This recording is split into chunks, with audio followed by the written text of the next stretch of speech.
Hello, Skoobelievers, and welcome to episode number 66 of the Undiscovered Entrepreneur. And it's me, DJ Scoob, coming at you whatever device you happen to be listening on.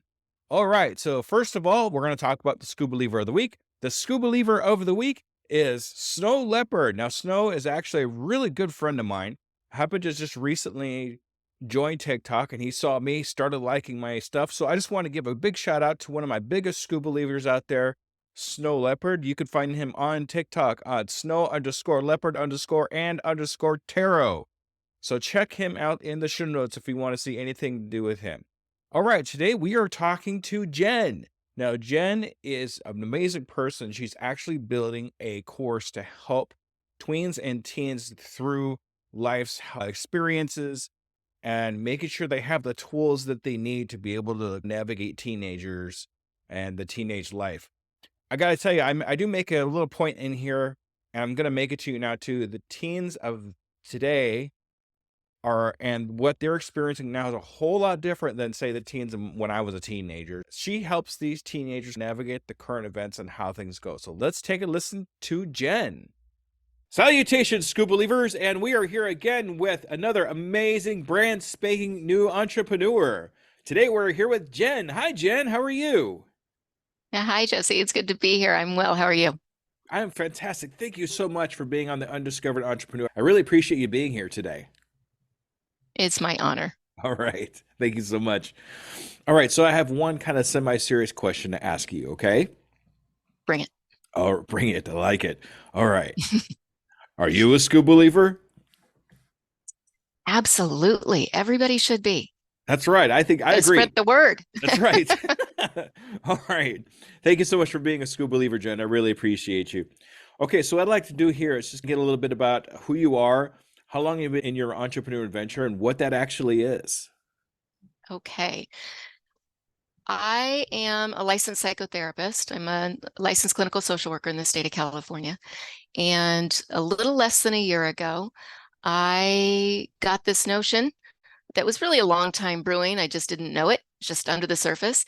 And I very quickly moved into action and created a coaching program. I now add teen empowerment coach to my title, one of my many hats that I wear. And I can do one-on-one coaching, right? I do consultations with parents, but in essence, I'm trying to reach as many teen girls as possible. And as I get this program dialed in and virtually automated, I want to start a second one for teenage boys.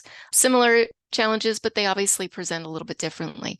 So my goal truly is to equip teenagers and, well, tweens and teens, really, with all the tools that they need to navigate the challenges and really break down all the stereotypes that we have about what it means to be a teenager.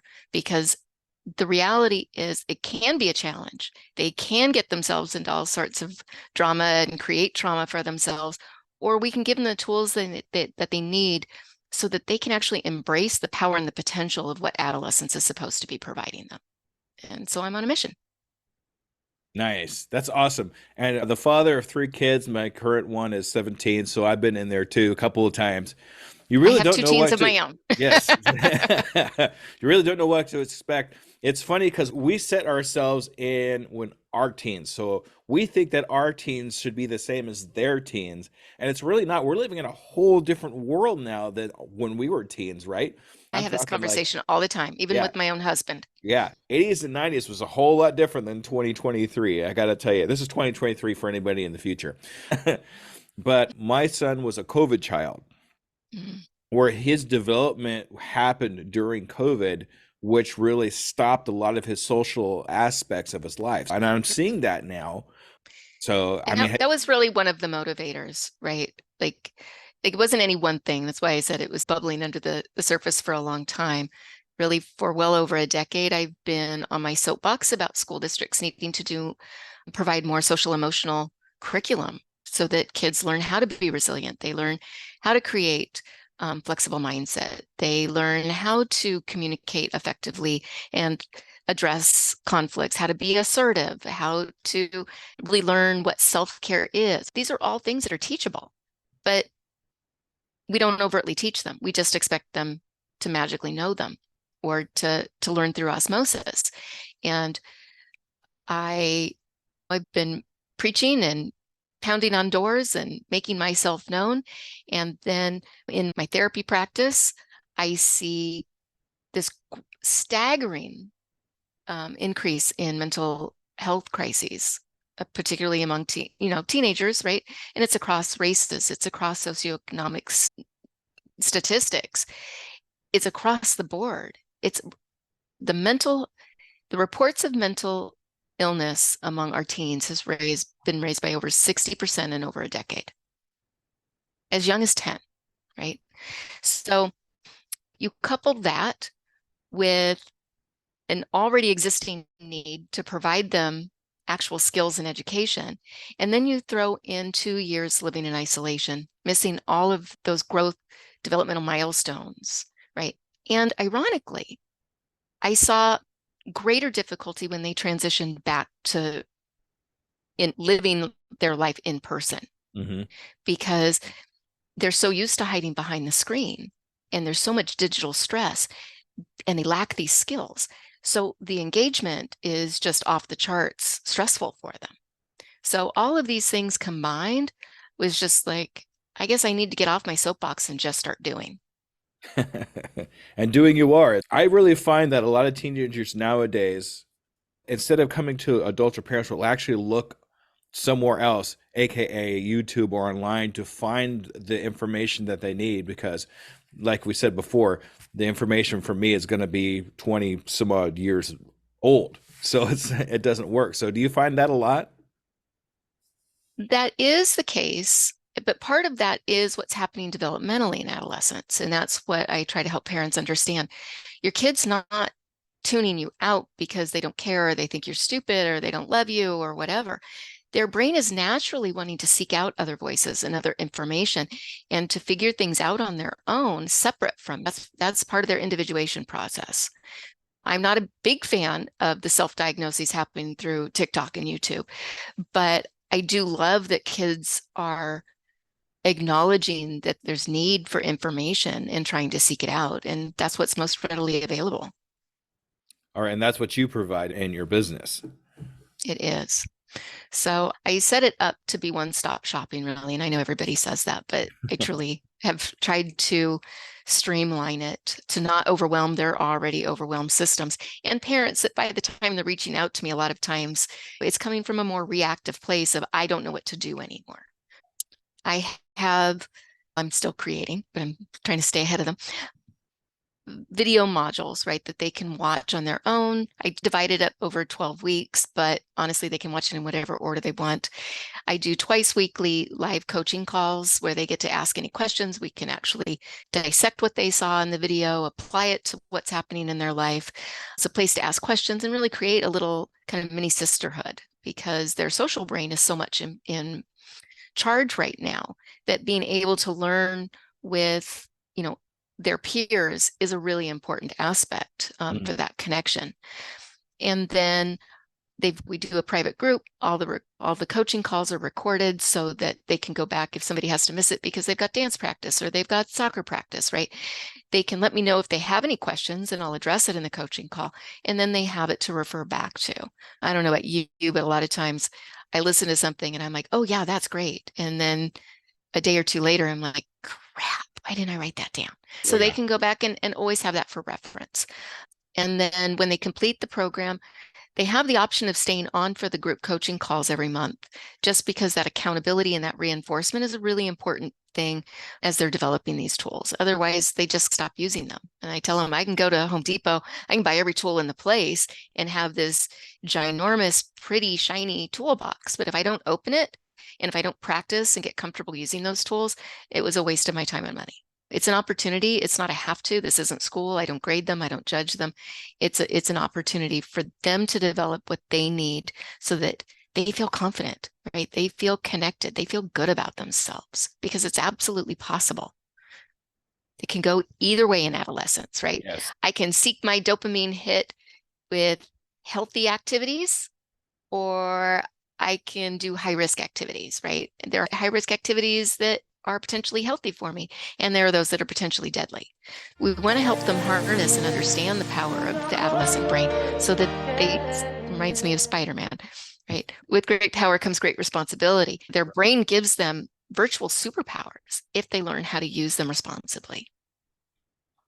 So that's a lot. And that's a lot for a teen to take in too. So I understand how we need to find other places for them to learn from. So I really appreciate everything that said. We got a really good idea of what you do and how you can serve others. All right.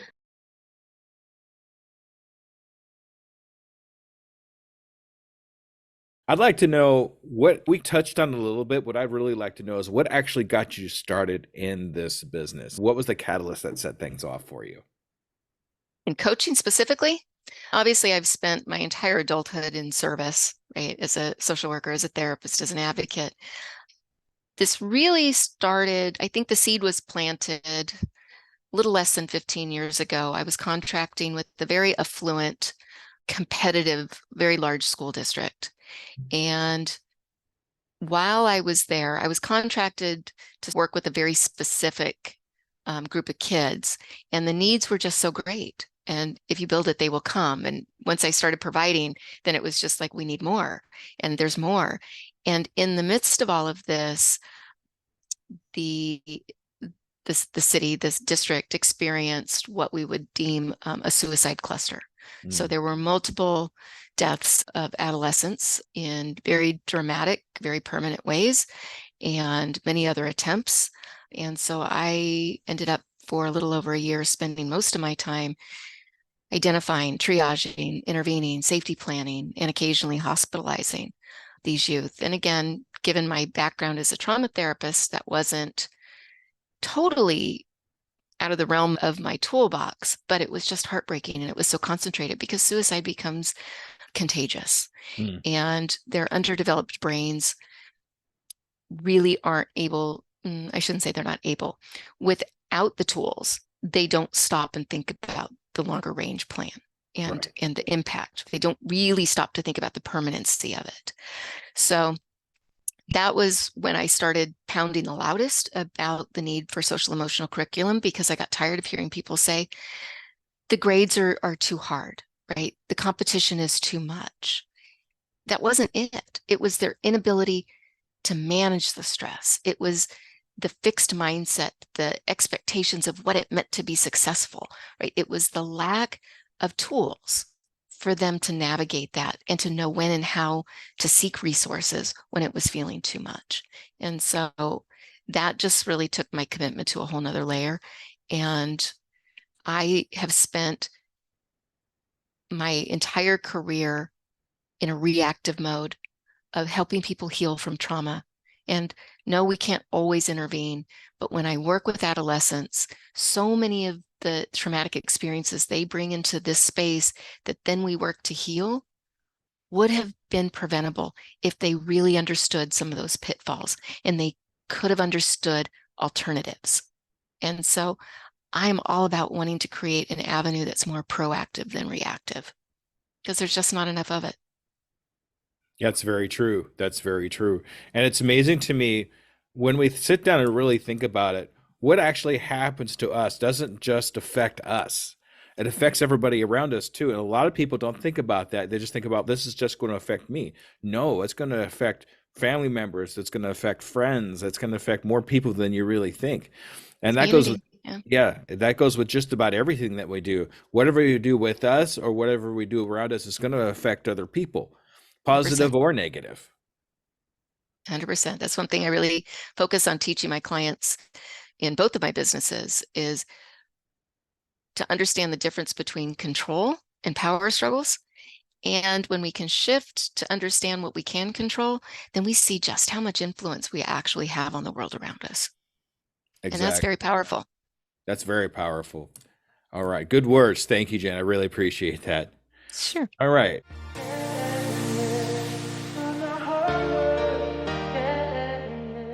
Speaking of pitfalls, since we had thrown that in there, When you first got started in your coaching and that kind of thing, I was wondering what kind of pitfalls and problems and struggles you had just getting started. Many. Let's pin down like the top two, maybe. I don't know. What do you think? So I think the biggest challenges that I've encountered really, one is I've never been a huge fan of social media. And so figuring out how to navigate it, utilize it. I still can't tell you how the stupid algorithms work. I'm still figuring it all out. I'm better than where I started, but I have a really big learning curve ahead of me. So that's my biggest challenge, mostly because I never had to do marketing as a therapist. We have a warehouse, right, of information to find people like Psychology Today, but that doesn't really exist for coaching. And so I'm like, and it's such a bigger, more vast area that I want to reach. Wow, how do I get my name out there? I'm not good at self-promotion, Mhm. right? I tend to be a little bit on the humble side. So I'm like, oh, I have to get in front of a camera. I'm used to being in the room where somebody else is really the focus of attention. I have to make myself the focus of attention. Oh, so I really have had to work to get outside of my comfort zone. Yeah, That's really absolutely. been my biggest pitfall. Yeah, absolutely. Getting out of your comfort zone is really difficult, especially I do coaching myself too a little bit in the entrepreneur side. Finding others in coaching is really hard. It's not as easy as it used to be. There's so much out there right now. We really Yeah. have to make a name for ourselves, and it's getting out of that comfort zone is what's going to make people notice us a little bit more. And I'm still trying to figure out social media algorithms. I think by the time I figure it out, they just said, "Oh, okay, time to It change them." changes. Yeah, Yeah, it's always exactly. changing. Yeah, that's definitely been one of my biggest challenges. And I think the other pitfall is in a desire to get this up and running quickly. Um, Sometimes you have to slow down a little bit. So really not getting started as quickly as I had hoped and trying to find the resources and listening to all of the voices. And suddenly those algorithms are sending every coach and social media guru and whatever. And it's so much. It's who do I listen to? And investing money that, okay, it was a learning experience. So I guess there's some value in it, but I didn't get the value that I was hoping my money was going to get me. So those really are the challenges that I didn't know what I didn't know. And I'm learning every day. You don't know what you don't know. That's definitely how it goes. We really, when it comes to listening, we're going to get words like a hailstorm trying to figure out who to listen to, what to listen to, and that thing. So you really have to sit down and trust your gut and to know which one sets right with you. Don't just jump out of, oh, this sounds good. Boop, okay, let's go for it. Right. Really sit down and listen to yourself, listen to your head, listen to your gut to understand what we really can do with the information given. And slowing down to speed up. That's a big thing for me too. We have to slow down and listen and understand what's happening before we jump out, just like I was saying before we speed up, before we run ahead, or as we're tripping ourselves over going over the start line because we didn't know what we were getting into. So that's definitely common, but a very powerful thing to happen. Yeah. Yeah. Definitely have learned the hard way, right? You try to go too fast, you trip and fall, and okay, now I have to put my little band-aids on and kiss my little boo-boos and pick myself up and try again. And then every once in a while, we got to put that stinging iodine stuff on. Oh, gee. Okay. Thank you, Jen. Thank you very much for that. All right.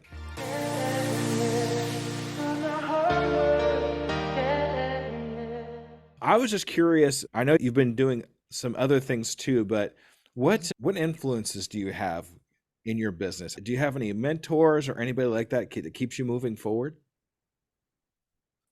There's certain coaches out there. I'm not currently working with one that they've served their purpose for me to provide some motivation, some direction. But honestly, my inspiration comes from my family. Mm. I lost my mom during the pandemic, but she was always my biggest advocate and my biggest inspiration. She was ahead of her time. She was community and world minded, and she was the most giving person ever. I think that's probably what influenced me to become a social worker in the first place. And having two teens, them and all of their friends, They influence me every day in terms of the daily reminders of where all those needs really are. My kids are great, but they're still teens. Agreed. Same thing And with, watching how different they are, right? And watching their oh, different needs and the things what they respond to. And my daughter in particular, she's my younger. Sometimes I tell her she's my shero and she rolls her eyes at me. But the kids got grit, determination, like nobody I've ever met, except maybe her grandmother. Skipped a generation, maybe a little bit now. I think I have it too. But she is the poster child of also why I'm doing this. yeah. Your mother could still be an inspiration even today. She is. She is. And that could go for anybody that might have lost somebody that they loved, but still keeping them in your heart and knowing that they're there for you, even though they're not really there, is a big part of it. And then keeping your heart open to those experiences and those emotions and feelings to know that they're looking after you no matter what. And having your teen as a hero is okay. My son is one of my biggest inspirations because of what he's been able to accomplish at his age. So watching How him, old is he? he is 17, but he's already graduated high school. He actually did that last Wow. week.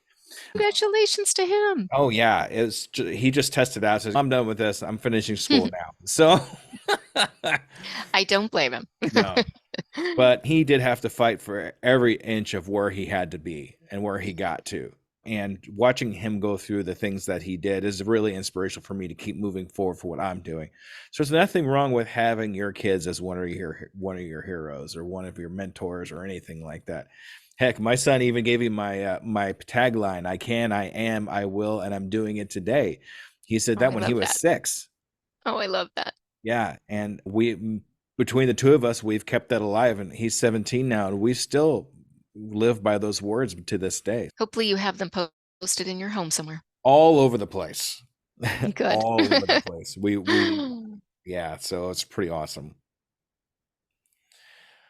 All right. Thank you for those wonderful words. Thank you very much. All right.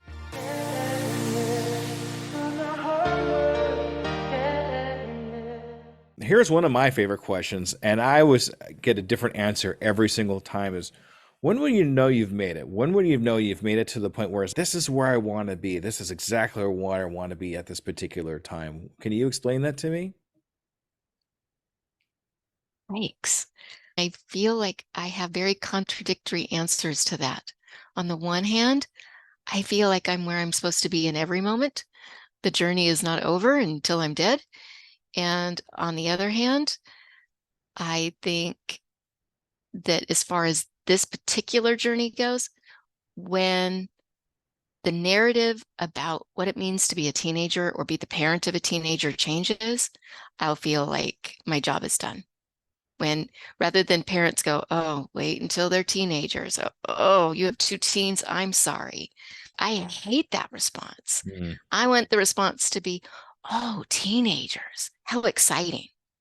That must be a lot of fun and keep you busy. And for teens to feel like they are the superhumans that they are becoming. That's amazing. That's good. On one hand, we don't want to make it. It's because that means it's over. Our job is never done. Our job is never done. It just evolves into something new. That's just it. Even as entrepreneurs, we move that goalpost further on and further on, even though we've made it, okay, now we're going to go over here and start doing this. And that's what we do. And especially something like you, what you're doing is you want to keep that going because it's always a learning process. It's always going to be a learning process in one way, shape, or form. Yep. And the world around them has a great influence. So as our world continually changes, so will their needs to a certain extent. Yeah. Oh yeah, for sure. I'm really curious to see what's going to happen in the next 10, 15 years with AI and how that's going to affect the next generation. That's going to be interesting. Absolutely. Absolutely. Just even, I mean, one of the big purposes of the teenage brain is to help them become effective problem solvers. And that is a huge area of need for most teens that I know, right? If they've grown up dependent on screens in any way, I just Google it. I don't know how to figure it out. And more and more now, teachers are only having them do in-class essays because there's no way for them to monitor is this AI generated or not? Mm. I think it has the potential to make us smarter, but it also has the potential to make us dumber. It really depends on how it gets utilized. So it'll be interesting to see how it evolves. Yeah, for sure. I like to see a teenager Google self-reliant. Let's see what they can learn when they Google something like, or self-preservation or something like that. Something that's really not Googleable. Blah, blah, blah. This is real life, ladies and gentlemen. Googleable. You just made a new word. I did. All right, cool. Chalk that one up, ladies and gentlemen. Okay. So yeah, so that's awesome. It's good to see you keep moving forward, no matter what happens and how long things are going for. Always move forward. That's the important part. When things stop growing, they become stagnant and decay. I'm not ready to start decaying, so got to keep moving. No, that's for sure. All right. Use it or lose it, right? Yep. All right.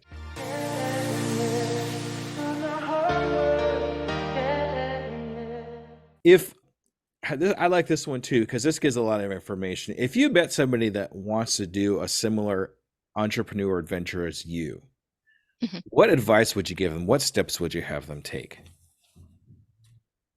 I would tell them, congratulations, and take a deep breath and do nothing except some research. Do not jump into hiring a coach. Do not jump in to a whole lot of investment.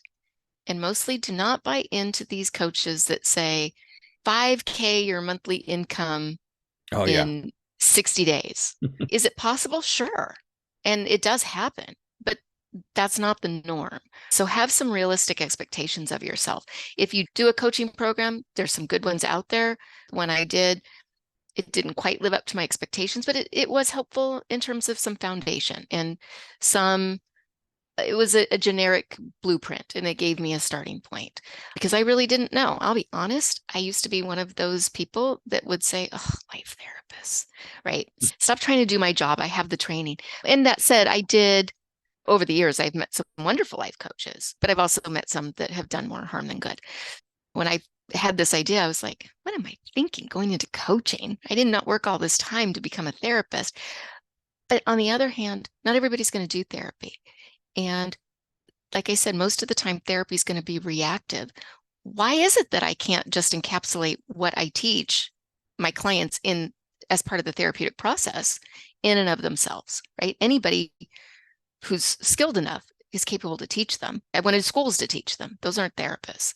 So, but find somebody, vet them, talk to actual clients, get feedback and real life testimonials, not just what they post, and set realistic expectations about how long it really takes. Somebody who says it doesn't take much time at all is probably doing this full time.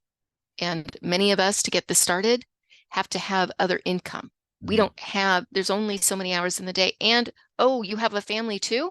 They have needs. People get sick. You want to take vacation, right? Finding that balance and creating a realistic timeline, that would be my biggest piece of advice, so that they don't burn themselves out and get frustrated and just potentially give up. 100%. I agree with that 100%. Having that balance between family and everything else, that's really important because you need to know where your priorities are when it comes to something like that. You need to know who to put first and where to put what if you're going to have that balance. If you don't have that balance, you're going to burn out in one way, shape, or form and somewhere in that lines too. You are. And the momentum has to be realistic to maintain. Yeah, that momentum needs to keep going forward, just like we're talking about earlier, other ways it stops. And then once it stops, it's hard to get going again. Yep. And that's good, good information on research first. Do your research first on everything. Make sure it's something you actually want to do. It might sound like a good idea at the time, but you don't want to spend a bunch of money and time on something you're not 100% sure that you want to be a part of. If you spend money and all this other things and realize it's not something you're into or you want to do, it's a waste. You still learn something, just like you said. But at the same time, it's like I could have been putting my energies into something else that was more profitable, more learning, anything like that. So it's really important to do your research first before jumping into anything else.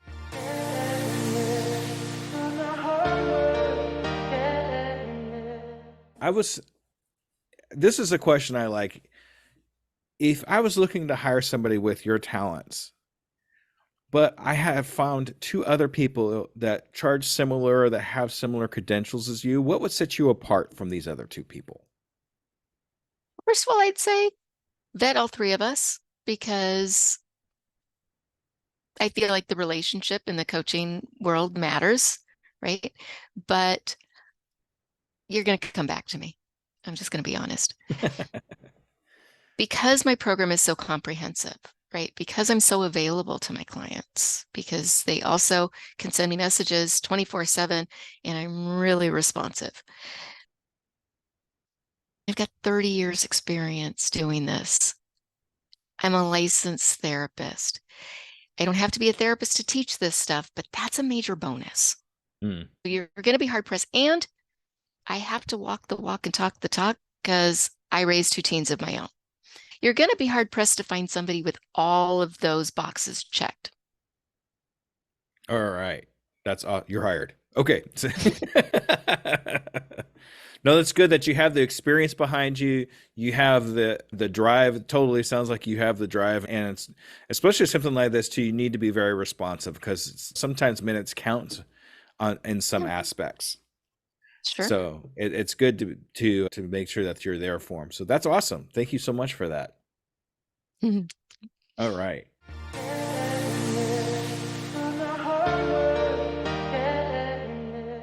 So this is one of my favorite questions, but I stole this from another podcast. So sorry, everybody.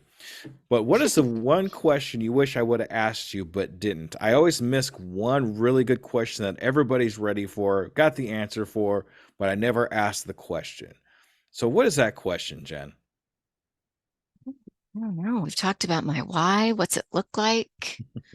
I guess the only thing that I think I get asked, not necessarily being interviewed on a podcast, but in general, is how do I know that it's going to work, right? What kind of outcomes? That's Okay. really about the only other question I can think of. Okay. In which case, I can say the coaching business is new. My outcomes for 30 years of teaching kids all these skills, it's pretty phenomenal. I still have people that reach out to me, and all of my therapy clients for years have been like, why don't you write books? You need to teach this stuff to people. And I'm like, it's out there. But I realize just because it's out there doesn't mean that it's provided in a way that people connect with and really resonates, or it's just written or provided in a way that clicks, right? That aha moment. So I work really hard to provide things to my clients in bite sizes. Some of my clients make fun of me because we joke that I talk in bumper stickers, but it's just constantly reinforcing certain concepts, messages that they then, that becomes part of their own internal loop so that they remember to use those tools. Yeah, and that's good advice too. Even though it's out there already, there's 7 billion people in this world. There's going to be somebody out there that has never heard whatever it is you have to say. I've actually Right. learned that myself too, and that's why I do what I do, is to make sure that people hear my version of what this actually is. Might even be the same information they've heard before, but this is this information coming from me. This is this information coming from you. Right. Sometimes it's different coming from somebody else, even though it's the same information. Ask my wife.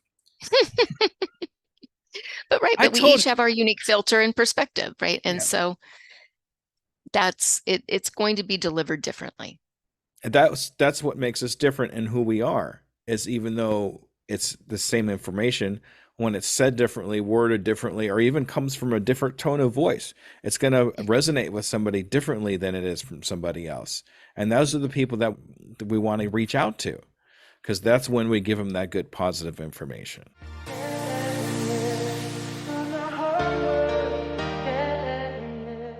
It gets to the point here that I'm going to do what I do with all my guests, is a 6-month goal for you and your business. So what I'd like to know is, in the next 6 months, what do you have planned for yourself and your company?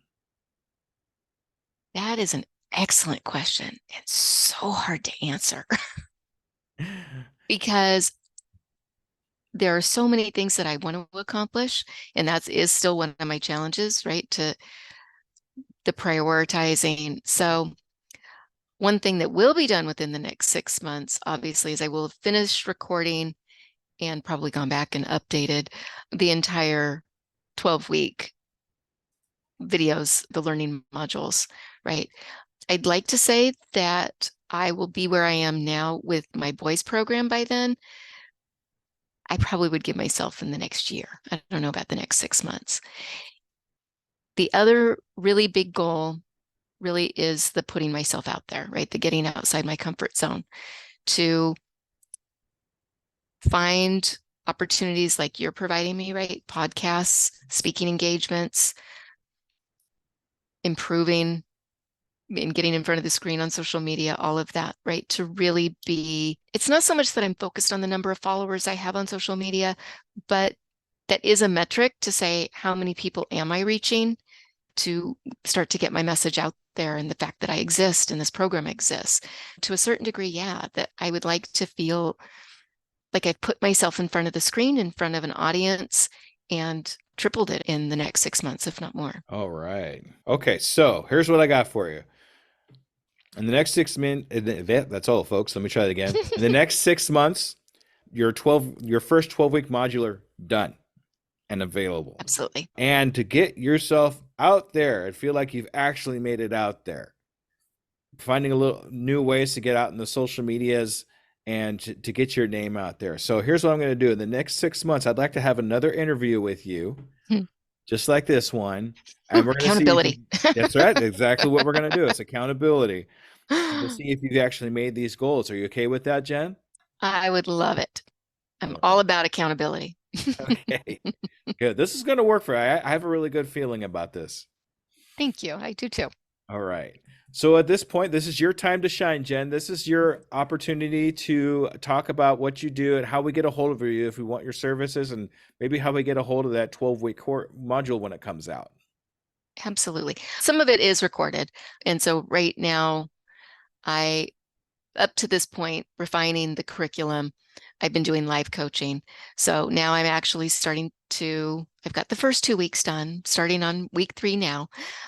And so I'll drip it to my clients for now. When it's all done, then they'll just get the whole program upon payment. But I have a Facebook group so parents can check me out. I think my situation's a little bit unique because the person with the purse string is not my actual client. And that's been one of my challenges with marketing too. I'm really marketing to the parents, but my program's for their daughter. And so wanting to be clear in that messaging. But I do have a free group for parents where I provide tips and resources, and I do just because I want to reinforce the messaging and give them some tools to support their daughter, even though their daughter's at an age that she's going to need to develop these tools herself. So you can find me on Facebook. My program is called Teen Toolbox for Girls, with Teen Toolbox for Boys coming. My website is just jencanobbiocoaching.com. Canobbio is spelled Canobbio. And I'm on Instagram. Technically, I'm on TikTok. I can't say that I've devoted a lot of time there. That's part of my goal for the next 6 months. My teenager, actually, she doesn't have social media, but can I be in charge of your TikTok? You need to be dialing in your TikTok. That might be a thing in the next 6 months too. But it's all, if you Google Jen Canobbio Coaching, you'll find me in all of these spaces. Fantastic. Awesome.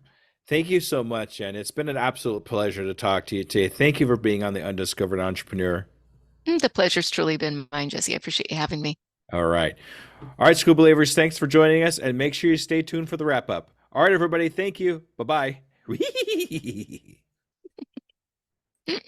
All right, ladies and gentlemen, that was Jen. Holy cow, what a great story. And kids are so important to me, and giving them those tools that they need so they can have the lives that they deserve is really so important. So I'm glad Jen's actually doing something like that. Such a great inspiration.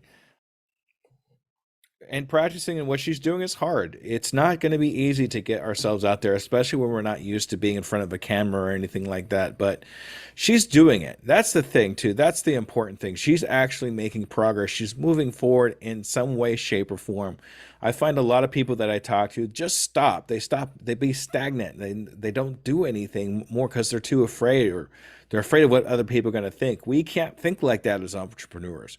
We have to move forward if we're going to make any progress, any learning, anything along those lines to get things going. So I'm really proud of Jen and what she's doing, and hopefully we'll hear more from her, and I can't wait to see that follow up in 6 months. Okay, so a little bit more about me and what I'm doing lately. I have a brand spanking new giveaway. This is part of the giveaways I've been talking about for the last, I don't know, about a month or so. My next giveaway right now is going to be a kind of a map of the 3 problems of getting started in your entrepreneur adventure and how to overcome them. So if you would do me a favor and just go to tuepodcast.net/overcome, that's OVERCOME, you will get a PDF and videos of me explaining the 3 problems about getting started and how to overcome those problems. Go right now, tuepodcast.net/overcome. Also, I'm going to go ahead and say this here. I would really appreciate it if you took a look into my Patreon, where I have some great exclusives going on in there right now. I have exclusive scenes, behind the scenes, actually, of me doing my podcasts, a very exclusive community of people that are helping each other start their businesses, people going through the same things that you're going through right now, all getting together to help motivate each other and move things along in their entrepreneur adventure. We have group coachings and even possible one-on-ones with me, DJ Scoob. All right, and one last thing. I am announcing my next live stream that I'm having on Facebook and on YouTube. It's going to be happening on March 12th. So set your calendars, Skoobelievers, to March 12th to join me on my next live stream. All right, everybody. Thank you so much for another great episode, and we'll see you on the next one. Good night, everybody.